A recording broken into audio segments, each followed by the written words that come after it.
I call this meeting to order. Welcome to meeting number 9 of the Standing Committee on Veterans Affairs. Pursuant to the order adopted on Tuesday, February 8th, 2022, the committee is meeting to continue its study on fairness in the services offered to veterans, francophones and anglophones, men and women, and the LGBTQ+ community. Welcome to our colleagues, Miss Lina Marie Beran and Mr. Wayne Long in replacement of Sean Casey and Rachel Benny. Welcome. Today's meeting is taking place in a hybrid format, pursuant to the House Order of November 25, 2021. Members are attending in person in the room and remotely using the Zoom application. The proceedings will be made available via the House of Commons website. So, you are aware, the webcast will always show the person speaking rather than entirety of the committee. Today's meeting is also taking place in the webinar format. Webinars are for public committee meetings and are available only to members, their staff, and witnesses. Members enter immediately as active participants. All functionalities for active participants remain the same. Staff will be non-active participants and can therefore only view the meeting in gallery view. Before speaking, please wait until I recognize your name, recognize you by name. And if you are on the video conference, please click on the microphone icon to unmute yourself. Those in the room, your microphone will be controlled as normal by the proceeding and verification officer. When speaking, please speak slowly and clearly. And when you are not speaking, your mic should be on mute. A reminder that all comments by members and witnesses should be addressed through the chair. J'aimerais maintenant souhaiter la... I would now like to welcome our witnesses this evening. We have first, as an individual, Jean Lorion, a veteran. We also have members of the National Association of Federal Retirees, Jean-Guy Souliard, President, Anthony Pizzino, Chief Executive Officer, and Sayward Montag, if I've pronounced it correctly, Director, Advocacy. And from Vets Canada, we have Debbie Lothar, Chief Executive Officer and co-founder. You will have 5 minutes for your opening statement. We will begin with Mr. Lorion and then move to Ms. Lothar, and then we will come back with 5 minutes for Mr. Souliard and Mr. Pizzino. And I have little cards here, like you would see in soccer, to show you when your time is up. I already see Mr. Souliard smiling. I think we'll have fun hearing him. Ces couleurs-là au soccer. Those colors in soccer. Inaudible for the interpreter. No. Inaudible for the interpreter. No. Voilà. Donc nous... Okay, we will begin, as I was saying, with Jean Lorion, a veteran. So, Mr. Lorion, turn on your microphone and begin. You have 5 minutes for your statement. Go ahead, please. Thank you very much. Sound has cut out. I joined the armed forces at the age of 17 in 1980 on January 7th, and I left the forces on March 31st, 2017. So 37 years and 3 months.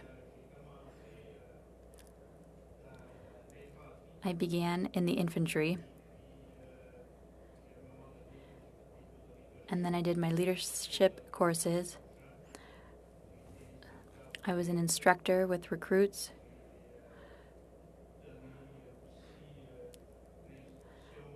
I provided training for driving courses.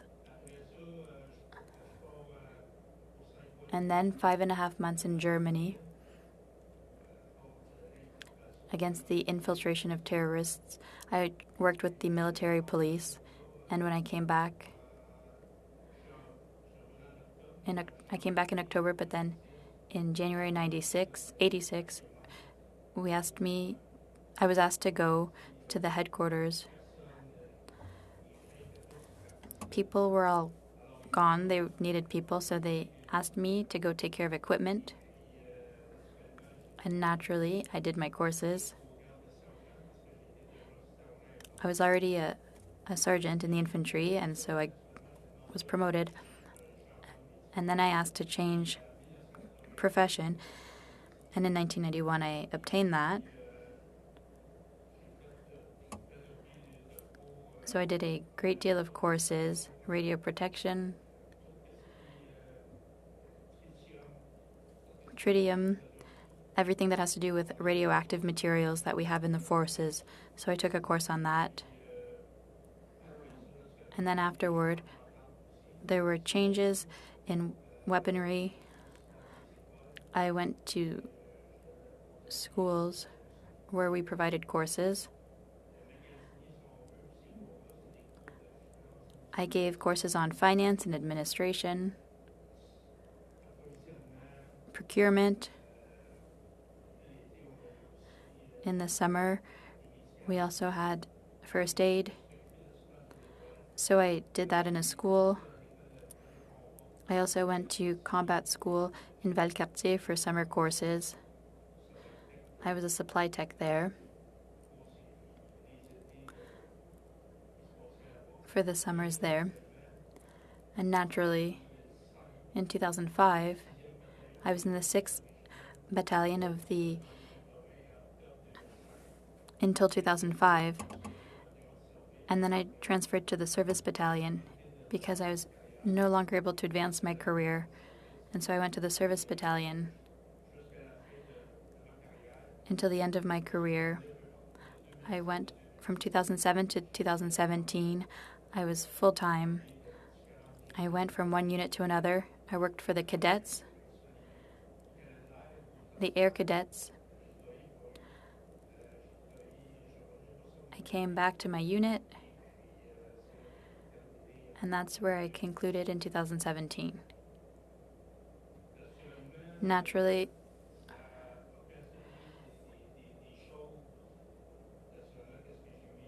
I experienced different things. Maybe we'll be able to talk about it a bit later.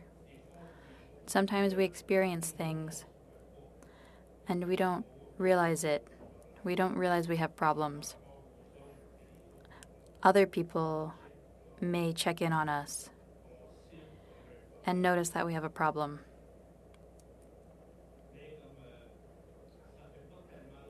But it hasn't been that long that PTSD symptoms have been recognized. Before, that wasn't talked about. It's good because there are people who come back who are very sick. And still today, even though there are a lot of veterans groups, I founded my own veterans group. I'm part of 2 other groups as well. And naturally, there are still 22 veterans taking their life every day in Canada. And that's all I wanted to say. Thank you. Thank you. Thank you very much, Mr. Lorion. We'll have the opportunity to ask questions to you, to go further, and to get to know your experience. Thank you for your service as well. I'd like to invite Ms. Debbie Lotter for 5 minutes from Vets Canada to speak. So please open your mic and start. Go ahead. Mr. Chair, ladies and gentlemen of the committee, good evening and thank you for the invitation to appear here today. Before I begin, I would like to acknowledge that I am speaking to you today from Mi'kma'ki, the ancestral and unceded territory of the Mi'kmaq people. Although I've testified before this committee on many occasions in the past, I will begin with a brief introduction of our organization to benefit those of you who are not familiar with us or our work.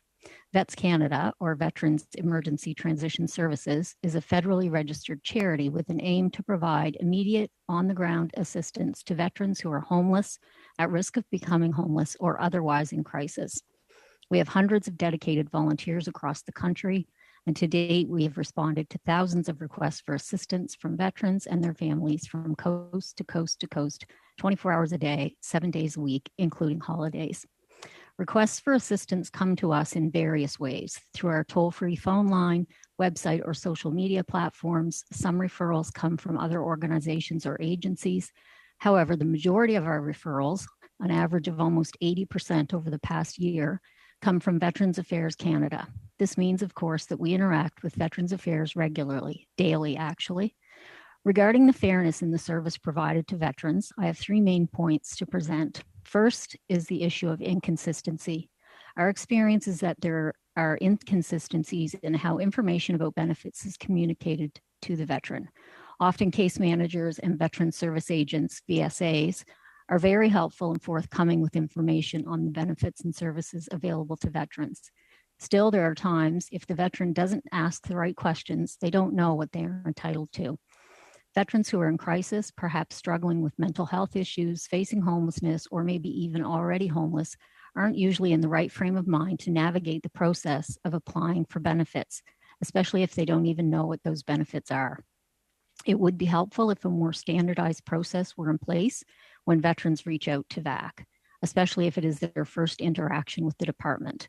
For example, maybe a checklist of standard questions to ask the veteran to gain a fulsome picture of their situation and their service history, which would then inform the case manager or VSA in determining which benefits and services the veteran might qualify for. Currently, we are seeing some veterans who receive everything they need from VAC, and then others who meet the same criteria who don't even know what is available to them because the case manager or VSA hasn't asked the right questions or any questions at all. In 2018, the Veterans Emergency Fund was launched. Because of the urgent nature of requests for the benefit, the eligibility criteria are flexible, and it is a benefit for which case managers, VSAs, or veteran service team managers have the authority to determine eligibility for up to $2,500. In exceptional circumstances, an area director can approve up to $10,000. The issue is that every case manager, VSA, or veteran service team manager interprets the policy differently. Still on the point of inconsistency, we have seen situations where veterans have received what would appear to be preferential treatment simply based on the fact that those veterans were considered high profile. The second point that I would like to mention is that there aren't enough bilingual staff members at VAC. As a federal government department, it is often assumed that all VAC employees would be bilingual, but that is not the case. Because of this, Francophone veterans aren't always able to readily receive service in the language of their choice, particularly if they reside outside of the National Capital Region or the province of Quebec. We've recently learned that benefits applications made in French are taking much longer to be adjudicated. We found that statistic quite disturbing in a country with two official languages. My final point is the service provided to veterans who identify as LGBTQ2+. In 2020, we received a grant from the LGBT Purge Fund for a one-year pilot project. In the interest of time, I won't go into the details of the project. However, we found that when veterans who identify as LGBTQ2+ are in crisis, they, like all veterans, want to feel supported with respect and without judgment. During the course of the year, all of the veterans who identified as LGBTQ2+ stated that they felt accepted, respected, and welcomed by our staff and volunteers. To ensure that our staff and volunteers continue to provide support in that manner, we decided to add specific training to our list of mandatory training. Throughout the one-year pilot project, and since the end of the project, many veterans who identified as LGBTQ2+ disclosed that they often don't feel accepted or respected when receiving services from VAC. Many case managers and VSAs lack knowledge of the LGBT purge, so education on that shameful period of time in our history would be beneficial. Case managers and VSAs would also benefit from training that gives them a better understanding of the issues faced by veterans who identify as LGBTQ2+, and in treating all veterans with the fundamental respect that they deserve. In closing, Mr. Chair, I will summarize our 3 recommendations. 1, create a more standardized intake process to be utilized when veterans make initial contact with the department. 2, ensure that all newly hired VAC employees are bilingual moving forward, particularly those in service delivery and those responsible for adjudicating claims. And 3rd, provide more training to staff. Thank you, Mr. Chair. Thank you. Thank you very much. It's right on time. And now, I'd like to invite Monsieur Jean-Guy Soulière. Je dois vous aviser que... I must inform you that we're having technical difficulties in contacting Mr. Pizzino. So you've mentioned that you wanted to share your time.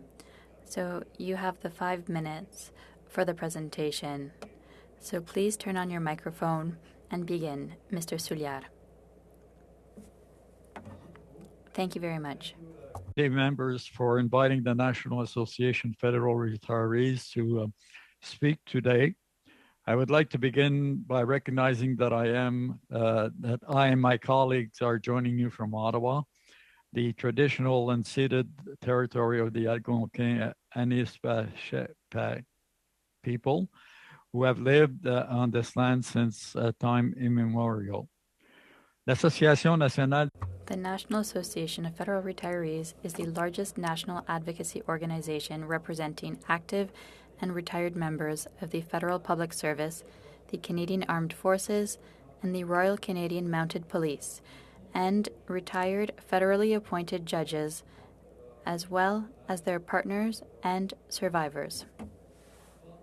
With 170,000 members, including over 60,000 veterans and their families, the association has advocated for improvements to the financial security, health, and well-being of our members and all Canadians for nearly 60 years.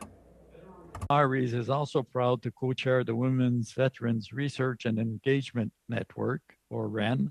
WREN's mission is to work collaboratively to ensure equitable lifetime outcome for all veterans. I am here with the association's CEO, Mr. Anthony Pizzino, and our staff director of advocacy, Sayward Montague. I will share my time with Mr. Pizzino, and we would all be pleased to respond to your questions that the committee members may have at the end of the meeting. Our remarks today are supplemented by a written brief, and our association stands by to participate in other areas identified for study by this committee. Anthony?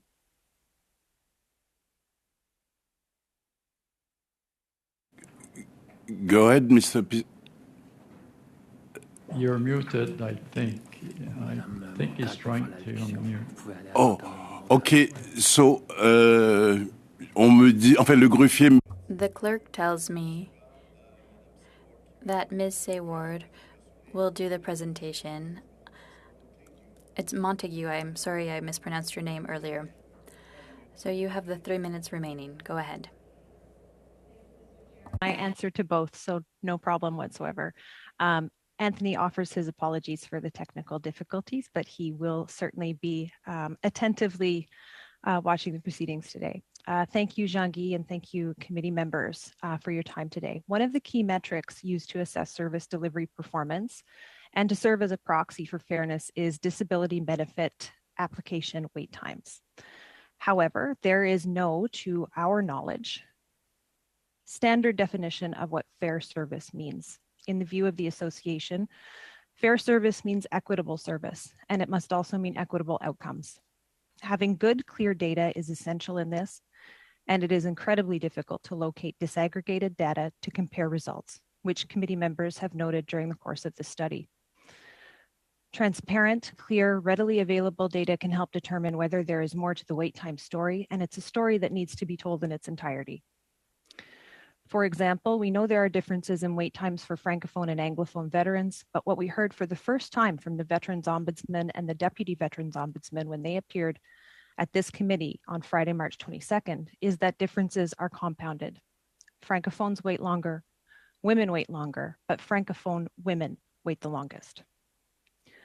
Uneven service delivery is not just about how long some claims are backlogged. It is about why these claims are delayed or backlogged, identifying the differences and addressing them with equity in mind. Uneven service delivery and lack of fairness are symptoms of institutional and structural biases and are the result of a failure to respond to the complex intersectional nature of the human beings involved. A veteran's identity is relevant to experiences during service, including service-related illness and injury, the outcomes they're likely to experience as a veteran, and the care and support they may require. It's also relevant when it comes to military and veteran health research.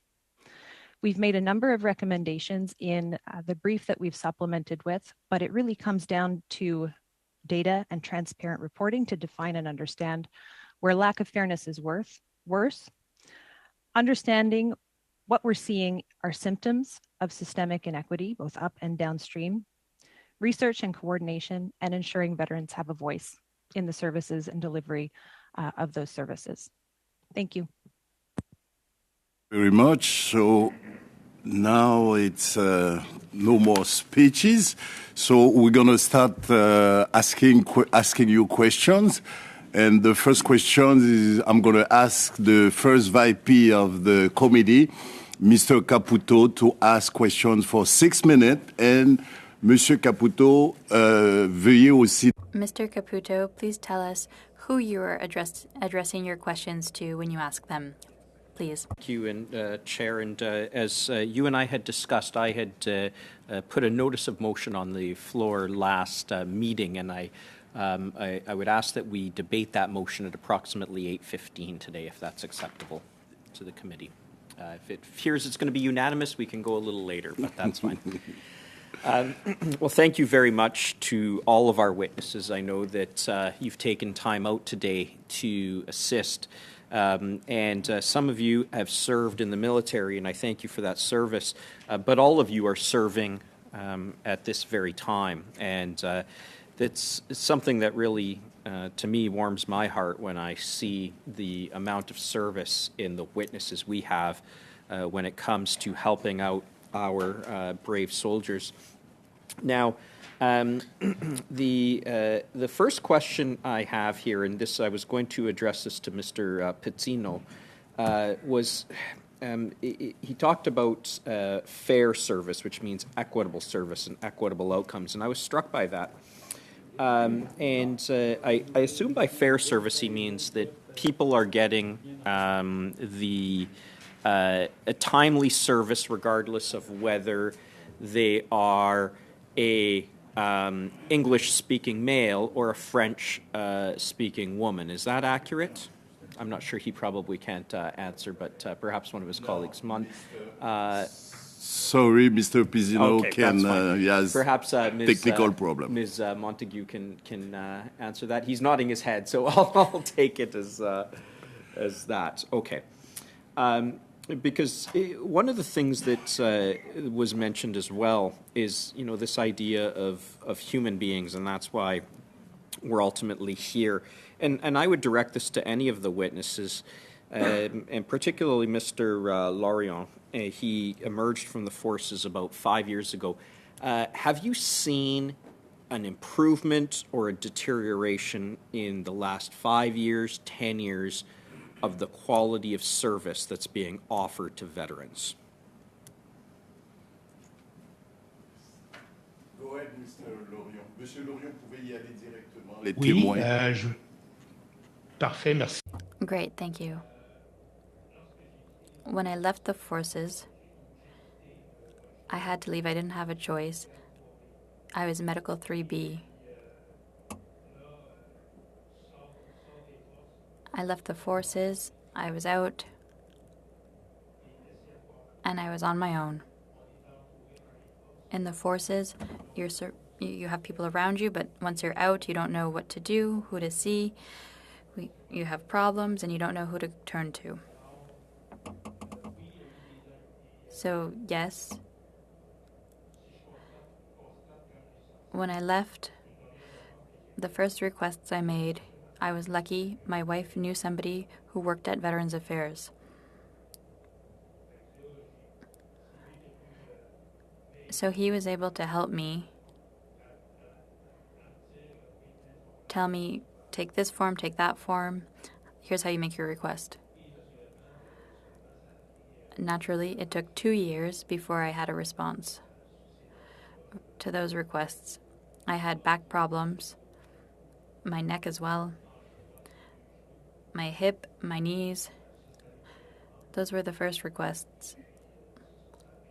It took 2 years before I got a response. Today, I help other people who've left the forces, who have issues, and when I see they have issues, I say, have you made a request with Veterans Affairs? Oftentimes they say no. So I help them with that. I help them fill out forms because I'm a little bit more familiar with how it works today. And they have better responses than I had. It takes less time today than it took 5 years ago when I left. But there are surely improvements to be made still. To that point, when you leave the forces, your medical file goes to the archives in Ottawa. It doesn't automatically go to Veterans Affairs. So when you leave and you go to Veterans Affairs, you're new. They don't know anything about you.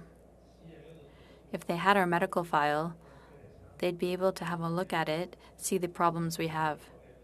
I have diabetes, sleep apnea. I have to make requests. The Army paid a CPAP and paid for medication for my diabetes. And then I have to make a request to justify that it's really the Army. I don't understand why. So that it would be in that sense. Thank you. Wow, that's there's a lot to digest there. Thank you for that, and I'm sorry that it took you 2 years to get the help you needed after what you gave to this country. I have a very brief question, or very brief time, and that is this. Do you know why the medical file doesn't go directly to VAC? Has anybody ever told you why it goes into archiving rather than to the people who are likely going to need it?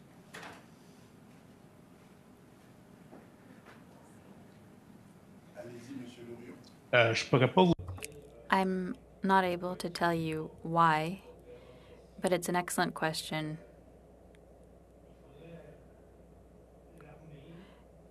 The Army, the left hand doesn't talk to the right hand, which is Veterans Affairs. They don't communicate. It would save a lot of time because then you could leave and then you could go to Veterans Affairs. And if they had a copy of your medical file, that would be helpful so they could understand and see what the person really needs. Merci. Thank you. Monsieur Lorient, and Thank you, Mr. Lorient. I'd like to invite MP Richie Valdez for 6 minutes, please. Go ahead. Good afternoon, Chair, colleagues, and I just want to thank the witnesses for all your hard work, for everything that you do for our veterans across Canada every day, and a special thanks to you, Mr. Lorient, for serving our country for 37 years. So, Chair, through you, I'd like to start with Mrs. Lothar. So Vets Canada has received funding from the Veteran and Family Wellbeing Fund on several occasions in recent years. Can you comment on why that funding is important and how Vets Canada has been able to better serve our veterans since receiving those funds? Thank you for the question. Yes, we have received funding from the Veteran and Family Wellbeing Fund. In 2014, we actually were awarded a contract, which made us service providers to the department. And then in 2018, we were told that they could no longer continue that contract, that we would have to apply for the funding through the Veteran and Family Wellbeing Fund. Funding from the government is crucial to what we do. As I mentioned in my remarks, 80%, at least 80% of the referrals for assistance come from Veterans Affairs.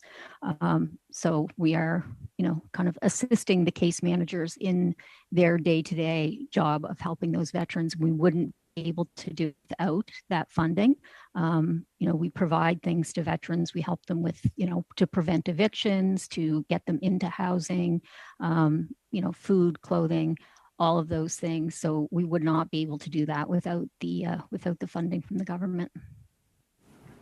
Thank you for sharing. And in 2019, the Veteran Affairs established the Office of Women and LGBTQ2 Veterans Office. Can you share what your interaction has been and how, if you've received any feedback regarding that office?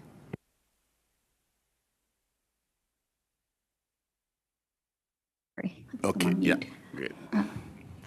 We have not actually had a lot of interaction with that department. I personally have had a few conversations with some of the people working in that area.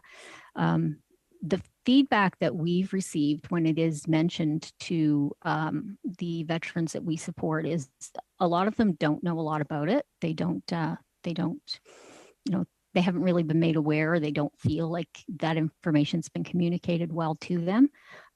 However, we do make them aware that section of the department is available and encourage them to reach out.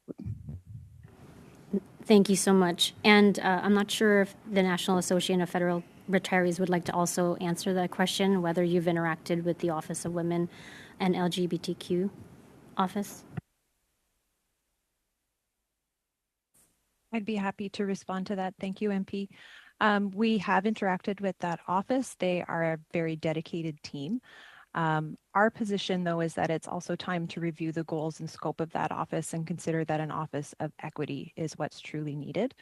It's really relevant considering the persistent concerns of women, francophones, LGBTQ 2S+ members with service delivery by Veterans Affairs, and the need for the department to reflect National Defense's recognition of systemic discrimination and harassment.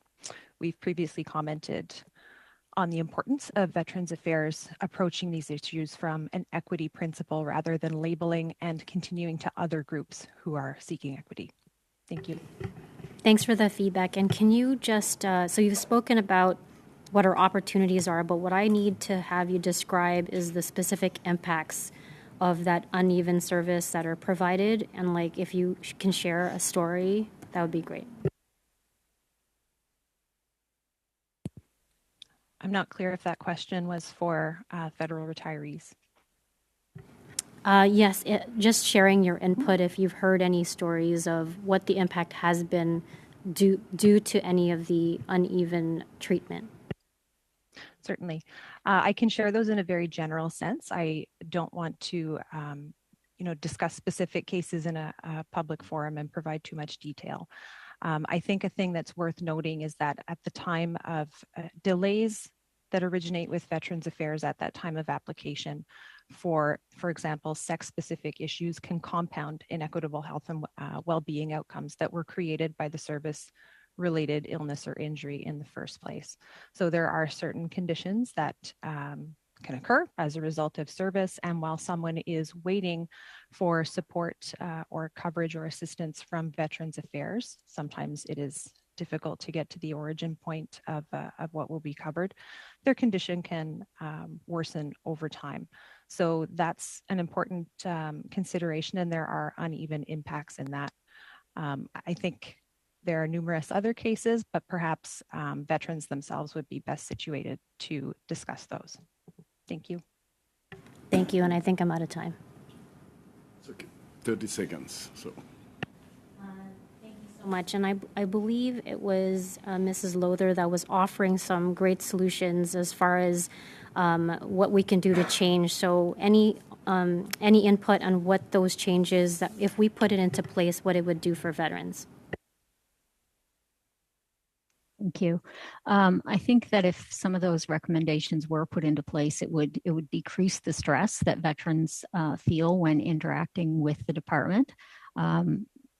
We hear about things, veterans tell us all the time about, the brown envelope syndrome. They panic when they receive a brown envelope in the mail kind of thing. They find it very stressful when dealing with the department. So I feel like if, some of those recommendations were put into place, it would alleviate some of that stress. Thank you. you. Et là, nous allons... Now, 6 minutes with the second vice chair of the committee, Luc Desilets, you have the floor. Thank you, Mr. Chair. Mr. Lorient, my question is for you. Thank you for your service. 37 years is very impressive. But something else was impressive to me. I don't know if I understood correctly. Did you say 22 suicides a day in Canada? Is that correct? Exactly. So 8,030 suicides per year in Canada in veterans. I'm flabbergasted. This is related, of course, to the issue we've been discussing. Can you tell me in more detail what are the main difficulties you encountered in transitioning from military life to your life as a veteran?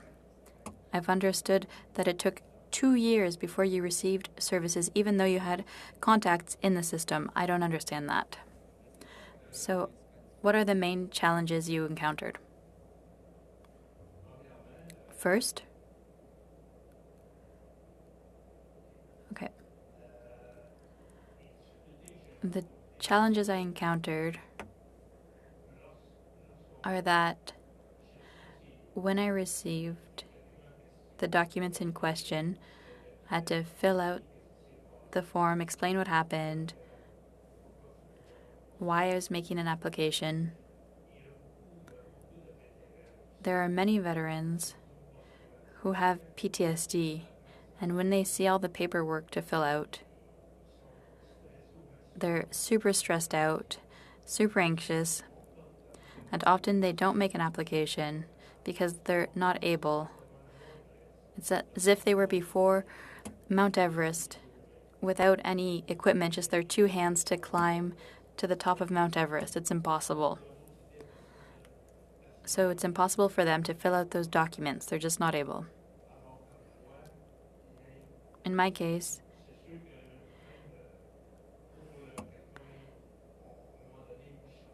so I had my medical discharge. I was entitled to 80%. If you had seen all the documents I had to fill out, it was like a mountain for me. It's a good thing my spouse was with me to encourage me, to push me so that I would continue and fill out those forms so I could benefit from that. I found it extremely difficult, but when I received a response to my application, I was told, "You've done your homework, it shows." It was properly filled out. But why did it take 2 years? I have no idea. Earlier, I said 22 veterans a day. Before there were veterans groups, there were 22 per day dying in Canada. With veterans groups, it went down to 14 per day. So I wanted that to be clear. It's 14 veterans who die every day. Veterans groups are there to help people come out of isolation. Often people close in. They don't leave their house. They don't turn the lights on. They stay in the basement. And they don't have a lot of light. They live in the darkness. And then at a certain point, well, the veteran only thinks about this. It's on loop in their head. And then they take their own life. As a veteran, I try to help these people, bring them out of their houses so that they aren't so isolated, so they can talk to people who will understand them. Not everybody wants to go see a therapist. Some might say they don't understand combat. Some are really specialized in that. And I've received care for that. And I'm very happy about it. I did a course for first aid for mental health for veterans.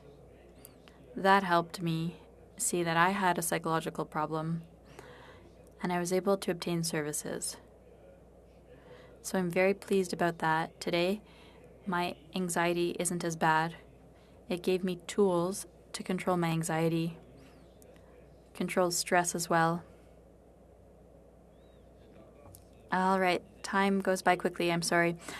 Do you have any applications underway now? I don't have any now, but I have others to make. I've had results. What's it called? When I've had new diagnoses, and I'll have to make new applications. There's an idea going around. I'd like to have your opinion on it quickly. If veterans could keep their doctor, the doctor they have when they're in the military, if they could keep that doctor for 2 years after they leave the forces, what would your opinion be? Would that be helpful? In my case, the doctor I had retired the same year I did. So I don't know if it'd be possible, but it'd be helpful because when you leave the army, you don't have a doctor anymore because the forces were the ones providing that care. When you leave, you no longer have a family doctor. And naturally, after that, you have to find a family doctor. And that took a good couple of years before I found a family doctor. I went to see my federal MP for help with that, my provincial politician as well. Thank you. Thank you, Mr. Lorion. We have other questions to ask you. MP Rachel Blenny to ask questions during 5 minutes, please. Please go ahead. Just want to confirm, is it 6 minutes, right? 6 minutes, sorry. Thank you. Exactly. I just wanted to make sure I'm not giving up any of my time. It's 6 So minutes. first of all, I would like to thank Mr. Lorion for his service to our country. I'm just impressed not only by the many years of service that you've provided, but how you've come home to provide so much service for other veterans. So I just want to thank and recognize that important work. I guess my first question, I am, though, going to go to Ms. Lowther. I see that you did a pilot project for LGBTQ2S plus veterans. And one of the things that we've heard from other witnesses is the fact that there is no data collection around this particular group within the military. And then, of course, it doesn't happen in Veterans Affairs. And, of course, if you don't sort of quantify, then it's hard to see what's happening with a particular group. I think when you don't collect data, it is a way of silencing people. So I'm just wondering, how did this project occur? How were folks identified? And what was the main purpose of the project? Thank you for the question. The purpose of the project was, it was based on, our experience has been that veterans are more likely to accept support from somebody who understands them, who understands their military culture and their service. So we thought that if we took that one step further, maybe veterans who identify as LGBTQ2 plus would appreciate receiving services from somebody from their own community. So the funding that we received allowed us to hire a part-time qualified staff person from the LGBT community. And how the veterans were identified, we have an intake form that every veteran completes, and we do ask the questions if they want to, disclose their sexual orientation or gender identity. So in the event that they did disclose that, they were offered the opportunity to receive services from that staff person. Interesting that we found during that year, 31 veterans disclosed to us that they were from the LGBTQ community. And of those 31, 29 actually declined the offer to receive support from that staff person. During the initial intake phase, by the time they felt comfortable enough to kind of share their story, they were already engaged with a staff person or a volunteer. So their preference was to stick with that person rather than have to repeat their story. We didn't really get into a lot of research when we were doing our pilot project, but we did find it very interesting that, you know, when a veteran is in crisis, they just want to receive support from somebody who understands them and, you know, is going to treat them with respect and, you know, not be judgmental. So I guess the end result of the pilot project was that, you know, these veterans were willing to accept support from, you know, anybody who was prepared to help them in a respectful way. And the other thing Thank you. Sorry to interrupt, but my time is running out. I really appreciate that response. It was very helpful. So if I could just come back to the National Association of Federal Retirees and leave them to decide who answers my question. I really appreciate what was said about, I think it was the Office of Equity Seeking Groups. I think that's a new and important way to look at what we need to see moving forward. But I do want to come back to that data component. We heard again and again that data is not collected. And I think this is a particular group, the LGBT group, where we know that people sometimes stayed in the closet for a tremendous amount of time, came out at one point in their service. And so I think that information isn't really being quantified, and we're not going to see the services that they require based on that. So I'm just wondering if somebody from the National Association of Federal Retirees could speak to that. I can speak to that in a general sense, MP Blaney. It comes down to that improved, more frequent, transparent reporting, data collection at appropriate points, and ensuring veterans have choice in where that data is shared to as well becomes important. I think that's the sum total of our ability to remark on that. Well, thank you for that. I also know that the department has set up a specialized unit that has given priority to processing more than 1,000 applications from survivors of military sexual trauma, and that training on this subject has been set up for all frontline staff. I'm just wondering, Ms. Montague, if I come back to you, do you know of any veterans whose cases were given priority by this unit, whose objective was to render a decision in less than 30 days? I have seen reporting on that. It was a positive demonstration of ability to process claims quickly. I am not personally familiar with anyone who would fall under that categorization. So do you know of anyone that you represent that had dealings and were aware of the particulars of the sexual trauma and what results came out of this? And if anybody else has a response, I'm open to it, although I have no minutes left. You're tiny. May I respond, Mr. Chair? Yes, go ahead, please, go ahead. Yeah, in 15 seconds, please. It will be quick. Okay, great. Just very quickly, MP Blaney and Mr. Chair, I'm not aware of members who have come forward to us. That is not to say they do not exist. Thank you so much. So MP Blaney, it was more than 6 minutes. So now I'd like to invite Ms. Katie Wagenthal for 5 minutes, please. Go ahead. Thank you very much, Chair. Thank you. And thank you to all of you for your service and your passion for caring for veterans. I'm sure that comes from a place of experience yourselves. I'd like to reach out first of all to Deb Lowther. It's good to see you again, Deb. And a lot of what we're hearing today I find frustrating in that over the last 7 years, we have discussed this whole process over and over with so many recommendations that still fail to be implemented. And you mentioned, first of all, the work you do with those with mental health issues and homelessness, and you have a wonderful record of service. Are you still a registered provider? Your means of receiving funding has changed? Does that mean that you're no longer? Does that change your relationship with VAC? Thank you for that, and it's great to see you as well. Yeah, so in 2014, 2015 is when we received our contract, which made us service providers. And then, as I mentioned earlier, in 2018, our funding changed. It was to come from the Veteran and Family Wellbeing Fund. We still have the same sort of relationship with VAC. We work very closely with the case managers. Okay, great. I'm glad to hear that.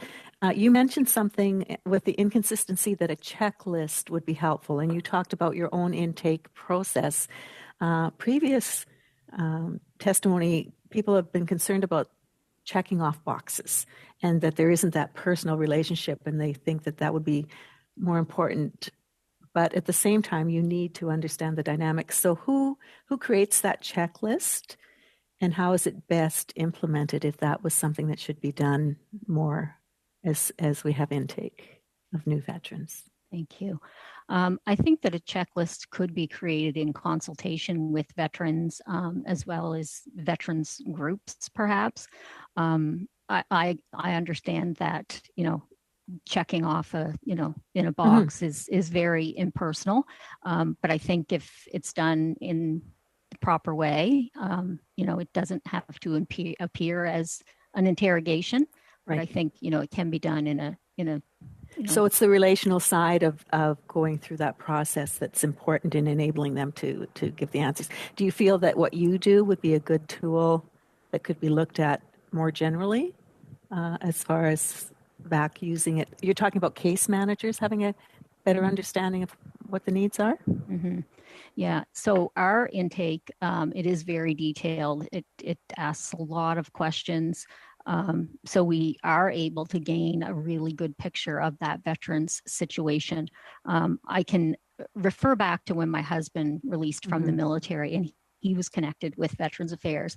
The case manager that he was assigned was amazing. She literally just asked him about his service from start to finish, where he had been, what he had done. And from that, she was able to determine, some of the things that he might be eligible for. So, for example, he talked about, the boots that he wore. And, she said, oh, well, you probably have, plantar fasciitis. And so just getting that information to, Right. So once that was done, how long did it take to work through that process and come up with a sense of the needs of that veteran in your circumstances? In the situation with my husband when he released? Well, that would be with the case manager, but in the work that you do, getting to know those veterans, how long does that process take? It's quite quick. We've learned over the years, we started out with our intake being very brief, and then we found that, it was taking us a longer time to get a full picture of the veteran's situation. So we, expanded our intake forms, and so we do collect a lot of information. Right. So it, could take an hour.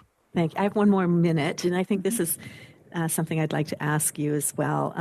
The Lionel Desmond case is in the news now, and that was a very sad and tragic circumstance. I just want to quote something that comes from the article. It says, roughly 400 soldiers are medically released from the Canadian Forces each year due to mental illness, and upwards to 70% of them have partners and children, according to federal figures.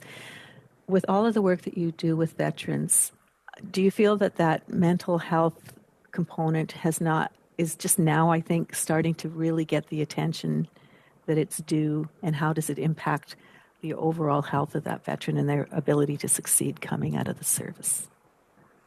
I think we're definitely talking about mental health issues more. So that does help with the stigma, and, veterans being willing to kind of come forward and talk about their mental health issues. But they definitely impact the veterans' ability to be successful in their day-to-day life. As one of the witnesses stated earlier about veterans who, they stay in the dark. They don't go out, they socially isolate, and that affects the whole family. Thank you. Thank you, Mrs. Wagenthal. Excuse me. Now let's go to MP Charles Rogers for 5 minutes, please. It's yours. Thank you, Mr. Chair. And it's a pleasure to welcome our guest this evening, And again, like my colleagues, thank you for the service you provide and the care you provide to veterans across this country. The questions I have here, I guess, could apply to many of you, but I'd like to direct some questions at the Retirees Federation Group, and any one of you that want to respond, fine. Mr. President, I guess on your website it states that one of the top 5 priorities for the outcomes of veterans is to rebuild trust with veterans by improving outcomes and communications, particularly by working with national service providers, not-for-profit, and community-based organizations. So I want to ask you, what are the challenges that you see when it comes to communication? And have you seen any differences between genders, including LGBTQ2 plus veteran community?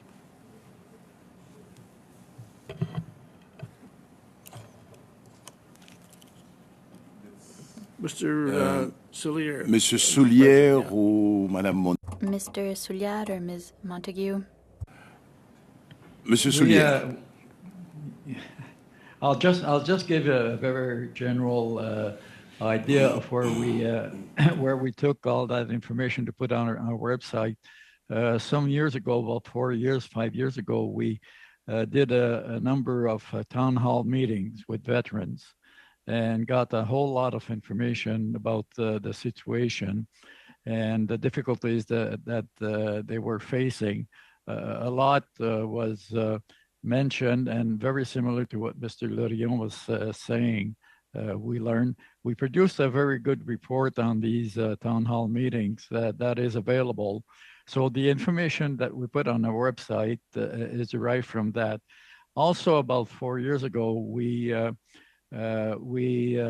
organized a meeting of veterans groups. Now, there are so many of them that it is impossible to see who is doing what. They all have their specific objectives, their specific missions. Many of them don't talk to one another. There's lack of coordination. And we got some 10 or 15 organizations, veterans organization together for a full day. And we produced a report on that should be made available, if not already available, to your committee, that dealt with all of the issues that are being raised here. I'll let Seward provide a little bit more detailed information, but generally speaking, the information on our website is derived from these activities and events that we made. Seward? Okay. I'll ask you a follow-up question. I guess, what are you hearing from your membership about the backlog at Veterans Affairs? Do you hear specifically about backlogs related to Francophones versus Anglophone veterans, or females versus male veterans? And, can you comment on recent investments of $140 million to extend the staff who are working on the backlog? What effect do you think this will have, in your view, and what more needs to be done to decrease wait times for our veterans? I think we mentioned that somewhat in the brief that was presented to your committee, but I'll let Seward go into some of the details. Okay, thank you. Thank you, Jean-Guy. If I may quickly touch on the previous question, Ms. Lowther had mentioned brown envelope syndrome. That is definitely something that we've heard from the veterans we represent. When they get that envelope in the mail, it signifies something very heavy for many of them. So that is an indicator, frankly, in terms of how we take it anyway, of broken trust and some difficulties that veterans have there. Women talk to women also in terms of what the veteran community looks like. So when women have problems or concerns in connecting with VAC, there's very much an interconnectedness among the women veteran community and how those experiences get shared. And finally, there can be difficulty in connecting with the institution, the government of Canada, that may have been involved in some of the service-related injuries that someone might have experienced. So making the leap and breaching the gap to rely and become vulnerable again and trust that institution to deliver on the services and support you need as a result of your injury when you're in a vulnerable situation can be very difficult. So that's what we are discussing when we talk about some of the challenges of trust, but that's a very in-depth topic to get into. On the investment of $140 million, Montag, I'm sorry, I have to interrupt you because the time is over, the 5 minutes is over. Et là, nous allons donc passer. Now we will go to 2 short 2.5-minute rounds. First, Luc Desilets, who will begin with 2.5 minutes. Thank you, Mr. Chair. A short question and a short answer, I hope. My question will be for Ms. Lowther. We all know that Francophones have insufficient, inadequate service. It's very well documented. In your role, you talked about bilingualism that should exist for that type of position. Do you often hear comments to that effect? Thank you for the question. Yes, we do often hear comments to that effect. Veterans who are Francophone who are forced to deal with case managers in English. They may be able to speak English, but it's not the language of their choice. So, because there is a lack of bilingual case managers, they are forced to receive that service in English. And, sometimes it can be very confusing. Things get lost in translation. And, veterans, when they're in a stressful situation, that just adds to the stress of, not being able to receive support in the language of your choice. Selon vous, in your opinion, when a staff member is identified or qualified as bilingual, does that mean that that person speaks French and English adequately? Ms. Lowther again, please. Yes, that's definitely our understanding, is that they speak both languages fluently and they can communicate effectively in both languages. Ils peuvent communiquer en français. They can communicate in French without a problem. Okay. You've said that all staff should be bilingual.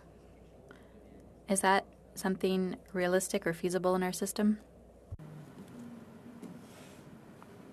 I think that, it is feasible. There are many bilingual people in this country. If it's not possible to have, everybody in the department being bilingual, I think it's very important to at least have a sufficient number who are, particularly those, on the front lines providing service delivery and those adjudicating the claims. Avez-vous une explication? Do you have an explanation for why it's difficult to recruit Francophones? Toujours Madame Lowther. Ms. Lowther again, please. You know what? I'm not 100% sure on why that is so difficult. I don't have a clear answer on that one. Merci. Thank you. Thank you very much. Now, I'll go to Rachel Blaney for 2.5 minutes. Go ahead. Thank you, Mr. Chair. And Mr. Lorian, if I could come to you and ask you a question. I'm going to paraphrase you, but in your presentation to us at the beginning, you said something to the point of, we don't know we have problems, other people notice that we have problems. And I thought that was a really important and impactful statement. And I know that we had some testimony from the Veterans Transition Network that talked about the distinction between service-related injuries, what happens when you're serving, and then injuries caused by the institution, by VAC. And I'm just wondering if you could speak to that sort of difference of injury and what the impacts are on veterans and the folks that you work so hard to support.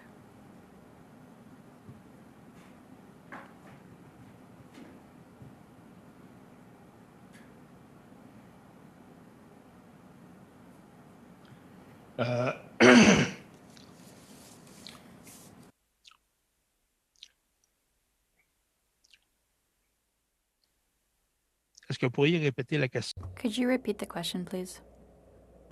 So basically, my question is, how does the impacts of how VAC has injured people by responding slowly, not providing the services that veterans receive, what has that impact been on people like yourself and those that you support in getting access to the Veterans Affairs? C'est parce que, naturellement, It's because, naturally, the older generation, people like me, we've been raised in the Army. If you needed medical help, it's because you were hurt. You don't go there, you shut up, and you continue. Otherwise, you'd be sent home, and that's it. Now people take courses, and they're taught, well, people are taught not to talk about things. So there are things where certain people will have certain problems, and they won't talk about them, because that's how we were raised. That's how we were trained. But in the last years of the war in Afghanistan, when there were people who came back and there'd been a serious injury or a death, well, naturally, there was a debrief for the whole gang. It was discussed what happened, so they could process that. But the older generation, well, no, we don't talk about things. There are no problems. So it's very difficult then, when you were trained like that, to turn towards someone and talk about things. It's very difficult. So people aren't sure what to do. They don't know they have problems. It's when you start talking to people, and then trust is built, and the veteran will open up more. And that's when I can say whether there's a problem, whether there's PTSD, and try to help the people. Some people don't want help. Some people, it took years before I was able to help them. I was still in the forces. The person was retired. It's one of my good buddies. He was living in my basement, and he had major PTSD issues, and he didn't want to talk about them. So no, we don't talk about that. He was scared. He was scared of his parents finding out.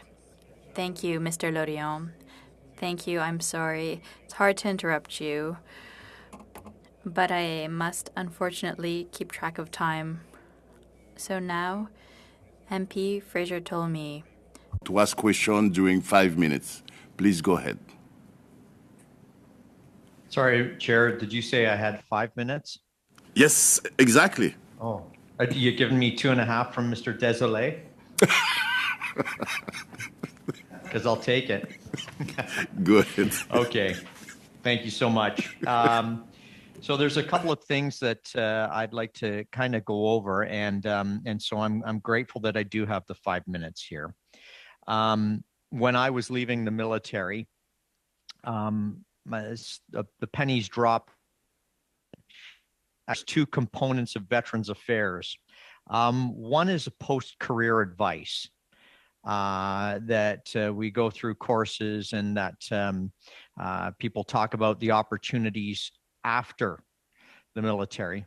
But mostly the focus that we've been talking about is the healthcare. And there is a healthcare component, the well-being of our veterans, physically, emotionally. So it's healthcare in a different form. This question goes to Ms. Lowther. I really appreciate your presentation, and I'm grateful for your service. I'm grateful for everybody's service. And Mr. Lorient, 37 years is a long time. So thank you very much for your dedication to our nation. You spoke about having a checklist. And in a previous presentation, we had a member from the LGBT+ community mentioned that when they sat through the checklist, it didn't really work for them. And so I don't think we need to throw the baby out with the bathwater. But I think one of the things that we really want to focus on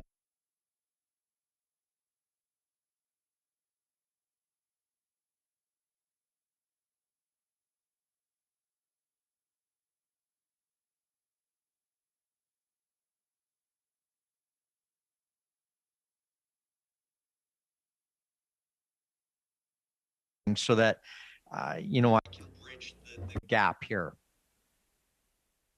Sure. Thank you for the question. So a question, a checklist, sorry, you're right, does sound very impersonal. But I think that case managers do need some guidance in asking the right questions. And I think, as I mentioned earlier, a checklist could be done in consultation with veterans to make sure that the proper questions are asked. And I think that, consultation with veterans of kind of all walks of life so that we can ensure that the questions are asked that pertain to each veteran's situation. Thank you very much. I appreciate that. Another comment that was made earlier on, and this was from Mr. Lorien, about medical records that are being archived as opposed to going to Veterans Affairs. And I find that interesting. I'm wondering if there's some challenges because of the confidentiality of medical records that's not entrusted with Veterans Affairs, and if that's another area that we can expand on, and if he could maybe share a little bit about his thoughts on that.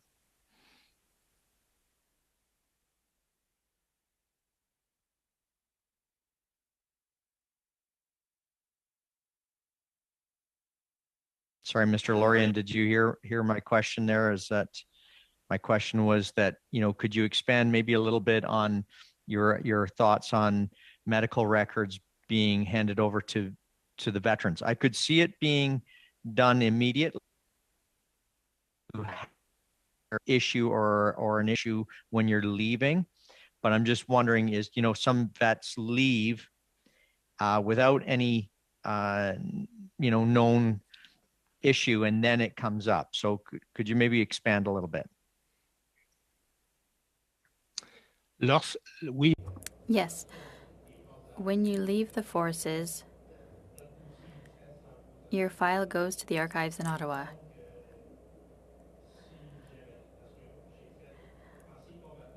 Veterans Affairs asked for my file. They had me fill out a document. They asked for my medical file from Ottawa. The next year, they asked for another document because they hadn't yet responded to the application. And then in the second year, I still don't know if they still have my file because I don't know if they're short-staffed or what. But it would make a big difference for how people are treated. And Veterans Affairs could see what needs the veteran has. It would be very much appreciated. It would reduce stress and anxiety for a lot of people. Thank you very much. You're very welcome, and I'd like to invite MP Wilson Miao for 5 minutes, please. Go ahead. Thank you, Mr. Chair, and thank you for all the guests attending today for this important study. And it's heartbreaking to hear that veterans are, being suicidal. And I like to continue asking the following question where my colleague left off to Ms. Montage. It's about the recent investment of the 140 million to extend the staff addressing the backlog. Can you comment on that? Certainly, thank you. The investment of 140 million is, I will say, welcome because the backlog does still exist and there need to be additional resources clearly to deal with that. I would also note that 2 years ago we had a funding announcement of in the order of 180 or 190 million to deal with the backlog as well. Do you see I'm finding my words. This investment does not necessarily link with better outcomes or better services provided to veterans. I think that would be the next logical place to go with understanding whether these investments are effective. And you mentioned in your opening remark that Francophone women have the longest wait time. And you also emphasize on the fair service that should be provided to our veterans. Can you identify the part where it's showing the lack of fairness during the process? The lack of fairness, one of the metrics that we're looking at and that this committee is certainly looking at is in terms of the veterans make that first application or make an application to Veterans Affairs Canada, what kind of experience do they have following that? Is it comparable when you control for sex and gender, language, and so on? And the simple fact is that it is not fair at that point. So using that metric, it's fair to say there is an objective lack of fairness. But fairness isn't only about the inputs and quantifying case files, a case number of cases and claims that are made. Outcomes can also be uneven. And what's not being measured in some of this process is the impact that some of these services, programs, and even some of the delays themselves are having on veterans. Some of it is disproportionate based on the fact that some veterans wait longer than others because of their sex, gender, language, or orientation, or any number of other factors that we've covered in our brief. And to follow up with that question, what more needs to be done to ensure equal treatment for all veterans and also unrepresented veterans community? For federal retirees, it really boils down to 3 distinct areas. One of them is improved, more frequent and transparent reporting, including sex disaggregated and intersectional data on claims, including denied claims, and the backlog by Veterans Affairs Canada. We don't know what we don't measure, and there are some things that we're just not measuring or that we're not getting transparent data on. And again, that is something that committee members have commented on during the course of this study. We're also noting a systemic review to identify where and for whom the most significant barriers are to equitable treatment. So the Veterans Ombudsman, or rather the Deputy Veterans Ombudsman, mentioned that Francophone women wait the longest. That's certainly an area to start from. But there need to be defined accountable goals to address those barriers at Veterans Affairs. And the means to address those, is our position, should include an objective of what fair, equitable service delivery means to veterans and to the department to deliver on.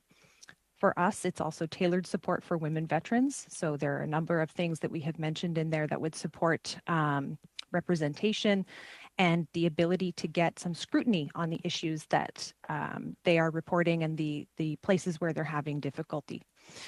And finally, reviewing the need for an Office of Equity within Veterans Affairs and how the department approaches that.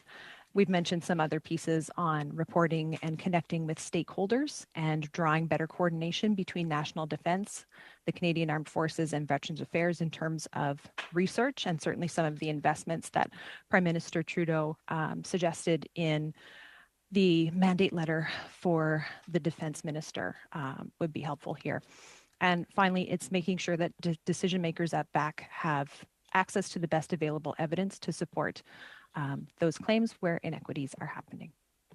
Thank you, Mr. Montage, and I believe my time is up. Yes, it is. Thank you very much. Thank you very much. And before we go to the next round of questions, I have a quick question I'd like to ask Ms. Lover. It seemed that in your speech you said that for some case manager,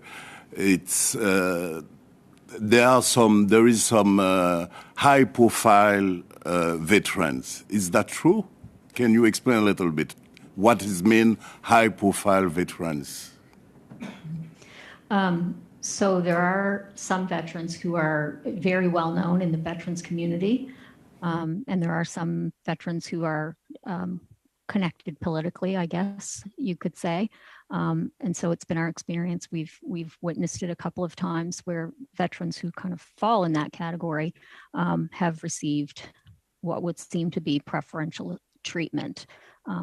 One, for example, that I know of, with very little effort on the veterans' part, received the maximum for Veterans Emergency Fund, the $10,000, which we've only ever seen one other veteran receive that, and immediately approved for income replacement benefit. So we don't know of any other veterans that receive that treatment. So it does exist. Thank you so much. Yeah, because Mr. Desilets was, he take a card and said, time is over. Okay, thank you, I understand that. So let's go, and I'd like to invite MP Anna Roberts for 5 minutes, please. Please go ahead. Thank you, Chair. And my questions are going to be directed to Debbie. So I want to read something before I direct my question. I had an opportunity to go through your website, and I have to tell you, it was very emotional. So one of the stories that I'll review with you is a story from a veteran, and this is his story. The veteran had been struggling and used his last bit of money to relocate to a new area where he had secured employment with Bombardier. But just before he could fully get back on his feet, he was the victim of Bombardier's layoff. He ended up living in his car. How we helped. The veteran had reached out to Helmets to Hard Hats, who were unable to assist him, but thankfully they referred him to Vets Canada. The veteran was immediately moved from his car into a temporary accommodation. We reached out to a company that we had partnered with who was interested in hiring veterans with experience. He was successful in getting the job, and we assisted him in finding a new apartment close to his new job and paid his first month's rent and security deposit. The outcome? And this is very important. 25 days from that day, the veteran reached out to us. He was employed, housed, and enjoyed his new job. So my question to you, Debbie, is after reading these stories and from the veterans, it did become very emotional to me. So I wanna ask you something. Your dedication from your company is absolutely amazing. Your organization has benefited many, many veterans. So my question to you is, how can we build on your experience and the success of your foundation to ensure we can learn and assist our veterans moving forward?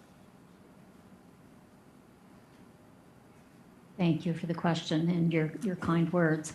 I think that we're more than happy to share our experience with anybody that that wants to learn from what we've learned.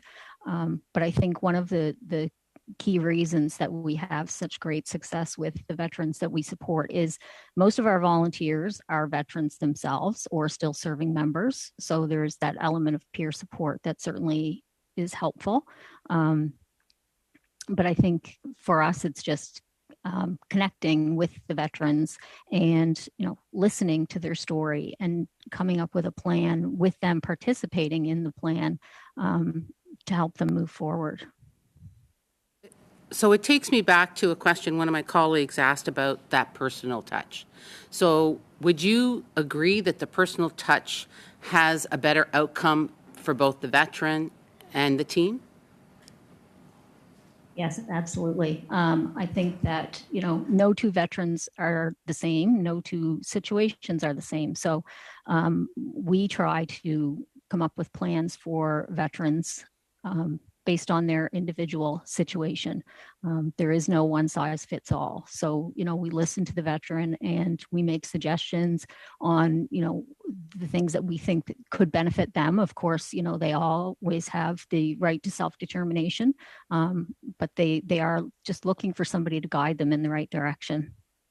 So after reading many of the stories, I would think from a personal standpoint that it would be beneficial for VAC to work closely with your area because your response time is amazing. Like we heard earlier from Jean that he waited 2 years, and yet your department and your organization can do it in a much more efficient way. So would you agree that if you worked with VAC that the wait times would be improved? We do work closely with VAC, and the benefit is that we are able to kind of help out with the emergency situation to kind of hold the veteran over sometimes until their benefits kick in from Veterans Affairs. So there's that collaborative effort that happens between our organization and Veterans Affairs, but we do have a quick response time, because we are helping with just that emergency support. There's not a lot of paperwork or applications for the veterans to have to complete for support from our organization. So because we, don't have quite as many restrictions and rules, that's why we are able to respond so quickly. When you're dealing with government, obviously there's a lot of processes in place that, do delay things. I think my time's up. Thank you. Thank you. Merci. J'aimerais inviter. Thank you. I'd like to invite Mr. Daryl Sampson to take the floor for 5 minutes, please.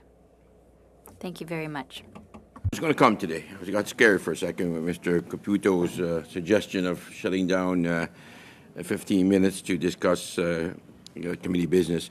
I want to thank you all for your presentation today, and either for your service, if you've been directly involved or part of the Canadian Armed Forces, or retired, or if you are supporting veterans on the ground. It's tremendous to hear these stories. It's so important. And Monsieur Lorient. Mr. Lorient, I noticed 37 years and 3 months. You added that 3 months. So very impressive. Thank you for your service.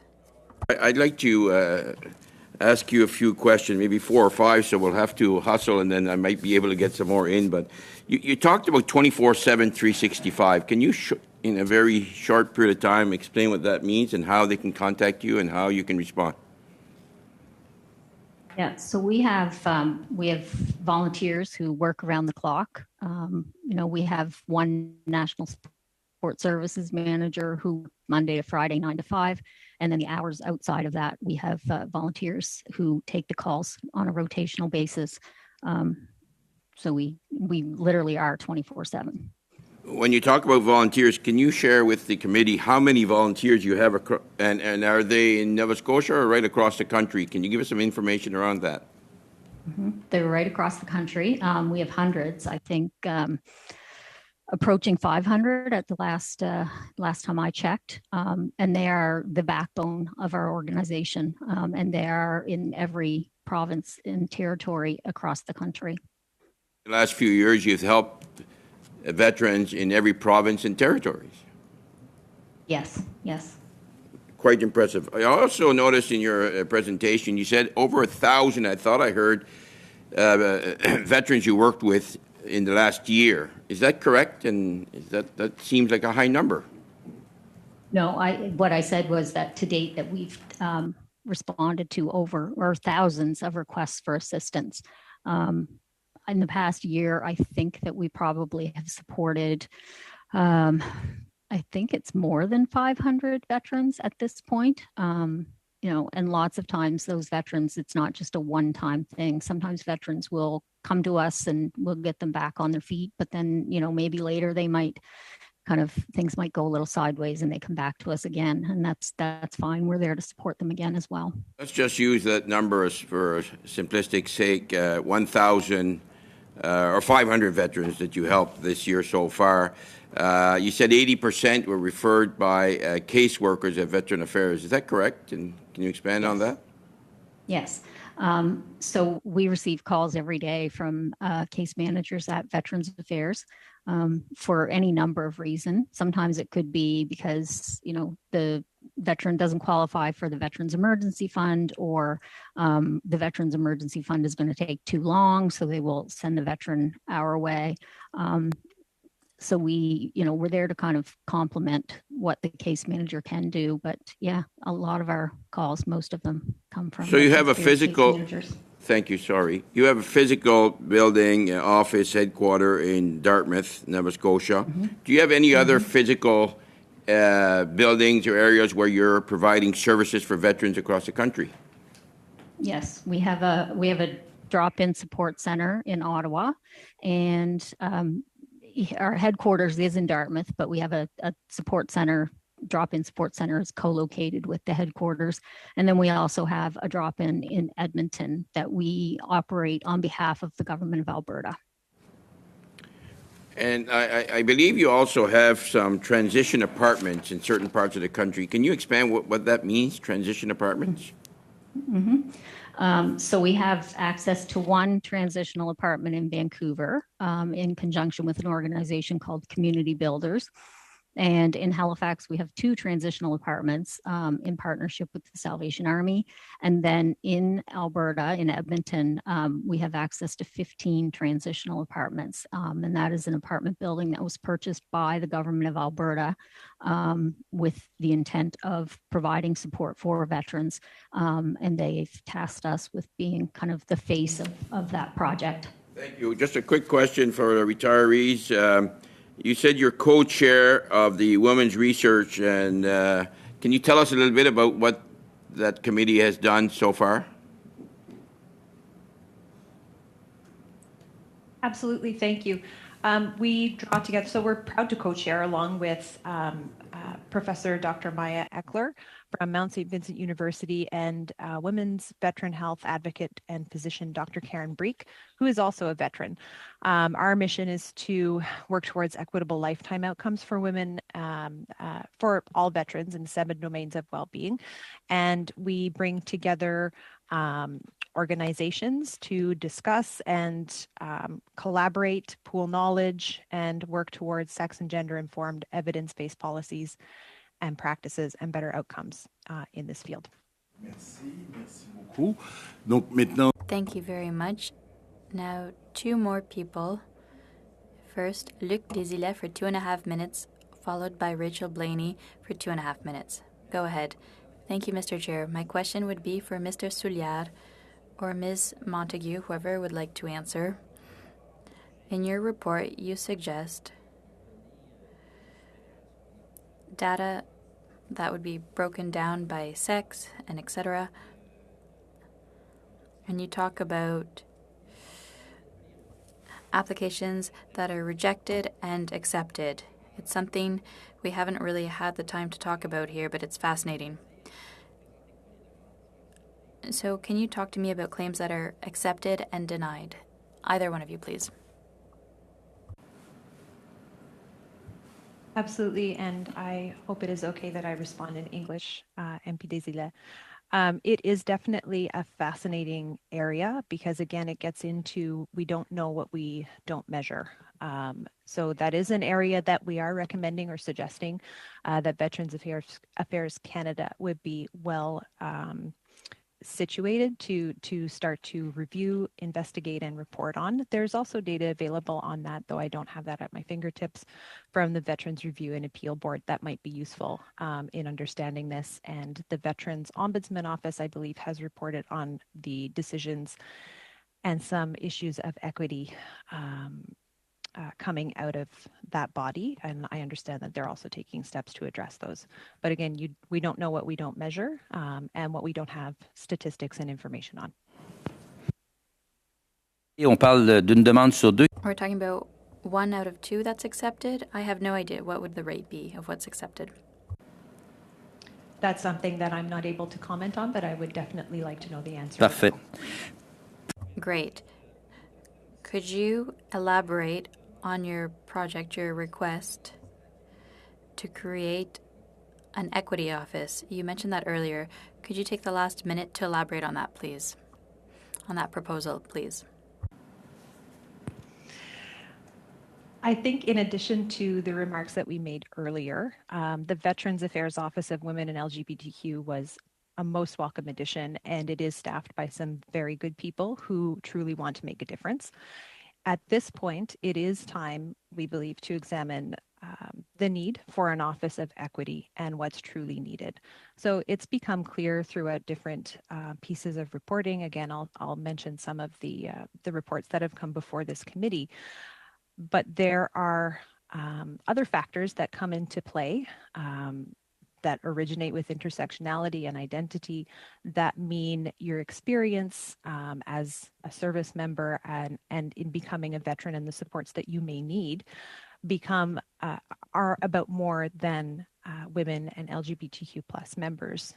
There are also impacts on Black, Indigenous, and other people of color and how they have experienced life in the military. So approaching this from an equity angle would zoom out a little bit and enable us to understand where there are other impacts that aren't necessarily being seen. We've had some documentation and some information about women, veterans, you, veterans, Mrs. Sorry. Yeah, thank you so much. No, we don't have that. I'll stop.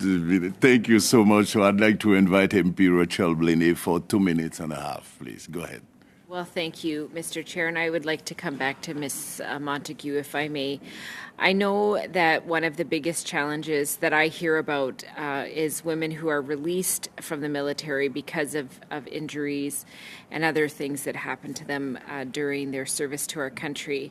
And we also know that, of course, I really appreciate when you talked about if you don't measure it, it's hard to know what's going on. And a lot of women, all women, are measured through a lens of a male body. And we know that often one of the impacts is they're released and they are not recognized as having service-related injuries because that model isn't clearly there. So I'm just wondering if you could speak to what ways that we need to see change happen to make sure the systems are not gender blind or not blind to all equity-seeking groups. Thank you. One of the ways that can become realized is what we mentioned about in our brief about cross-department coordination and leaning into expertise that exists in other areas of government.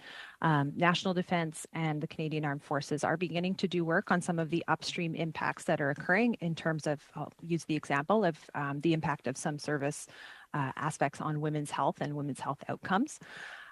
There could certainly be a coordination role occurring between National Defence, Canadian Armed Forces, and Veterans Affairs Canada, because what happens with National Defence and the Armed Forces upstream becomes a downstream issue. So better coordination on that side of things. And there's certainly expertise that can be drawn on from the health minister, for example. Women and gender equity could also play a role in that to ensure that there are tools to support swift adjudication and decisions on claims. Well, and I think one of the challenges that we hear again and again is that relationship through the transition process from one department to the other department. I'm just wondering, you spoke about how there's some work being done. Are the abilities for translating that help from one department to another there strong enough, or is there anything that we could look at differently to make that a smoother process? As an outsider, I believe that there could be additional supports or measures put in place to make that a smoother process and a more supported process. Thank you. Thank you. Thank you so much. So now let's go to Mr. Caputo for 5 minutes. So the floor is yours. Oh, Chair, I know the time, so I'm not sure if... Yeah. Oh, okay, but just before, let me ask, please, the witnesses to stay there because there was only 10 minutes, so 10 minutes left. But Mr. Caputo, you have the floor. So. Okay, thank you.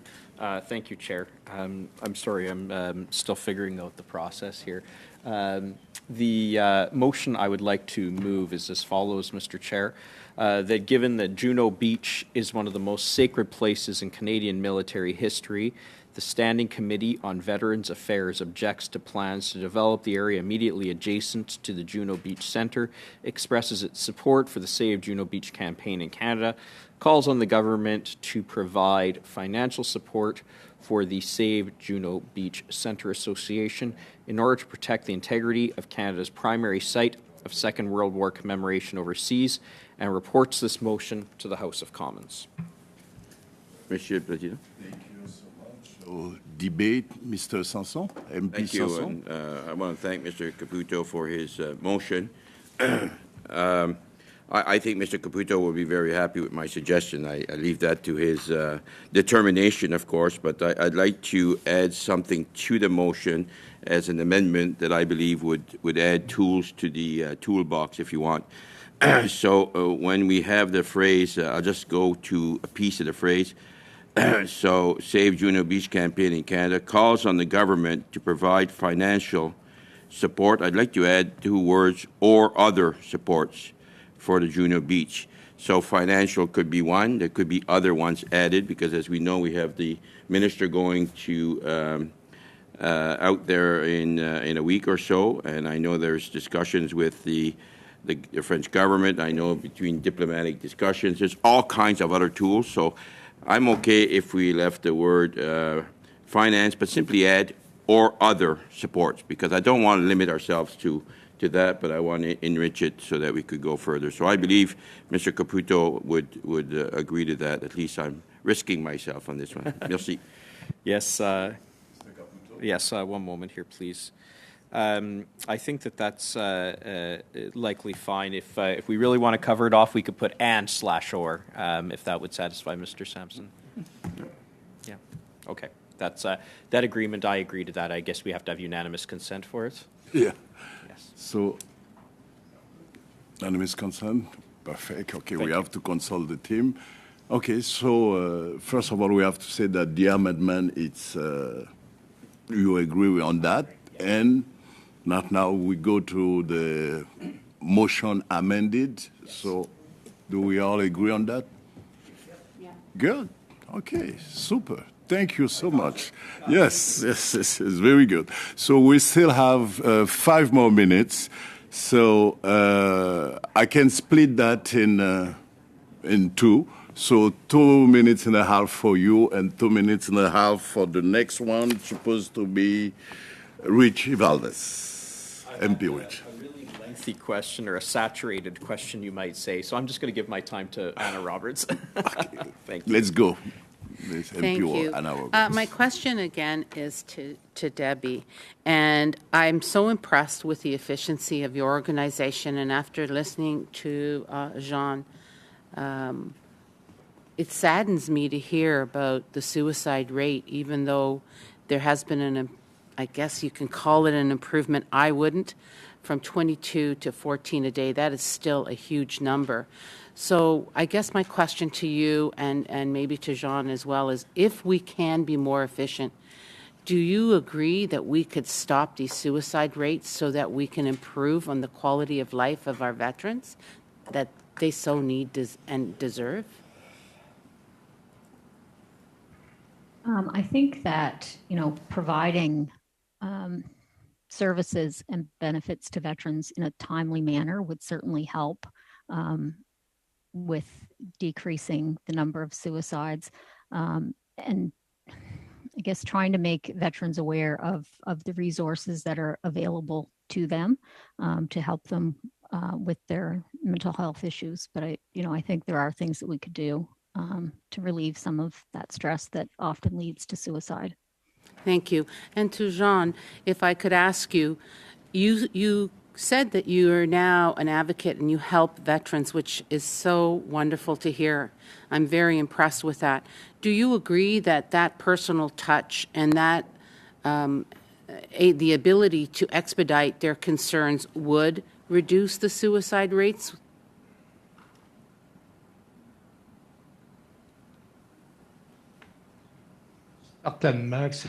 Certainly, it would reduce the suicide rate. But as I said earlier, the old generation, well, the new generation today, the older generation doesn't talk about it. The section commander is the boss of the section. If you go see your sergeant,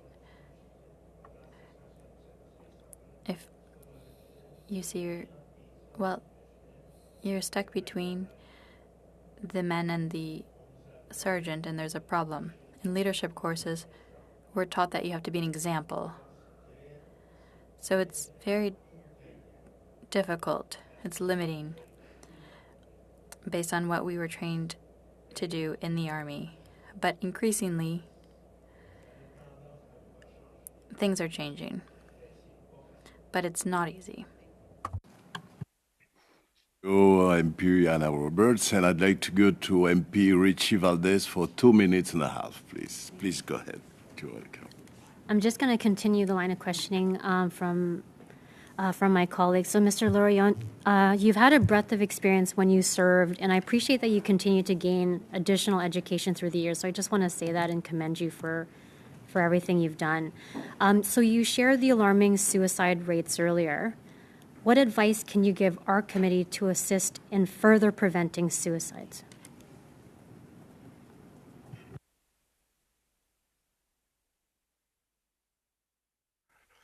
So if at the end of one's service, you're taken care of by Veterans Affairs, that could be a good measure. So then there could be case managers. I'll give an example. I asked to go to the clinic. The sound is cutting out. To demystify pain. So when I arrived there, they didn't know me at all. There's a psychologist there, a nurse, practitioner, a physiotherapist. All of those people asked me a lot of questions during 2.5 hours. After that 2.5 hours, they knew me. They knew what my problems were.